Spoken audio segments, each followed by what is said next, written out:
Nakabili ako sa Temu ng magandang klase ng fog lamp para sa kotse ko na Mitsubishi Adventure. Nag-inquire ako magkano ang magpa-install ng fog lamp. Nagulat ako, 800 pesos daw ang labor plus material cost para sa wiring layout. Wow, ang mahal pala. So, decided na mag-DIY ako. Matututo na, makakatipid pa ako. Nakita ko sa inyo yung yung fog lamp. Ito yung fog lamp. Ganda klase yan. Merong high beam tsaka low beam. Yan. Kinabit ko lang sa bumper pero wala pang wiring diagram. So, ngayon pa lang. Ang ginawa ko, inaral ko yung sa YouTube kung paano mag-install. At umorder ako ng parts sa Lazada at Shopee. Gumawa rin ako ng wiring diagram na madali namang sundan. Ito yun diba? Ito, yan. So, para, bago ko i-apply sa kotse, gumawa muna ako ng prototype set kung paano umilaw. Fog lamp na may high at low beam, na may kasamang relays tsaka switch. Para sure, syempre. Itong mga materyales. So, kailangan ng dalawang relays, pang high beam, pang low beam. So, ang mga relays naman, standard na merong ganito. 80 para sa source galing sa baterya. Tapos, 87 papunta sa ilaw. Tapos, yung number 86, ito, yung galing sa switch. Tapos, yung kulay dilaw naman, 85 pabalik sa ground. Yan ang mga linya. Nilagyan ko ng mga listahan para mas madaling maka-relate tayo. Okay. So, high beam, low beam. Ngayon yung fuse, ito. Naglagay ako ng fuse. Ito yan 20 amperes ang nilagay ko. Ito siya. Yan, nilagyan ko rin siya ng visual aid para mas madaling makita. Tapos, ito yung nag-prototype ako may pang low beam, mayroon pang high beam. Yung pang low beam ko, nilagyan ko rin ng guide para madali ako makaano. So, ito yun Isa para sa ground, itong blue. Itong isa para sa high. Kakabit ko sa number 87 sa relay. Tapos, ito yan. Yung low naman, kakabit ko. Yung isa, number 87, kulay pula na sa relay din. Okay. Tapos, naglagay ako ng switch. Ito, switch. Ito yung switch niya.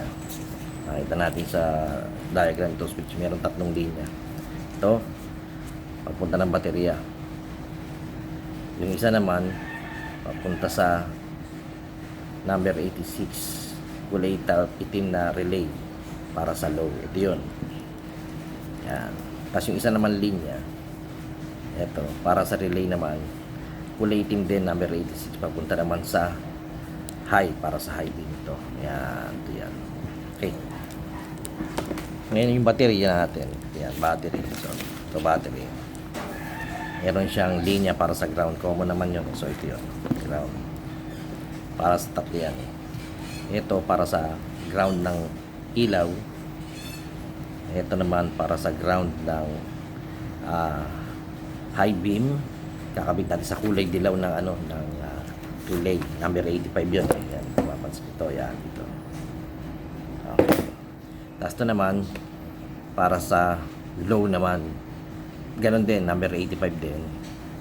Tapos kulay dilaw din. Ito naman yung sa kabila yun. Yan. Yan. Okay. So, yung mga wires na ginamit ko para maganda ang performance niya.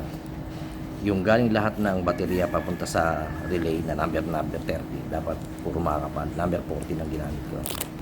Ito. Number 40. Ito para sa low beam. Ito yan. Low beam. Kulay green, kakabit ko sa green ang relay. Ito naman, number 30 rin papunta sa relay ng high. Yan. Yan. Okay. So, in this case, dito ako maglalagay ng fuse. Okay. Kakabit na natin. So, lahat ng to kakabit ko. Okay. Huling-huli ko kakabit yung ground. Unahin ko lang muna yung nagaling dito sa battery. Ito, kulay Verde sa high, relay para sa high. Ito yun. Green, green daw to. Yan, kakabit ko lang to. Okay, next. Ito naman isa ko gamit. Relay para sa green, para sa low. Ito naman, relay para sa low. Low beam. Ayan na. Okay, so nakabit na parehas. Ito naman isa para sa ano to? Sa switch. Ito ang switch natin. Ito, meron siya nakalagay, battery. Ayan, kakabit ko na battery. Okay, now, nakabit na yung tatlo. Sunod ko naman yung total nakabit na yung switch naman. Meron daw para sa relay number 86, kulay itim. In this case, ito ay para sa load team. Ayan, number 86. Tapos, yung sa isa naman, meron din. Number 86 din, kulay itim din. Ayan. Okay. And then, saan naman? Ito naman. Ito naman tayo sa ilaw. Ito, fuse. Itong fuse, ito ay 20 amperes. Kakabit natin sa high beam. Dito. Ito ang high beam. So, papasok siya sa number 30. Puputulin ko muna to. Ito ko sila pagdudugtongin. Yan. Ito muna. Ito. Kakabit ko to dito.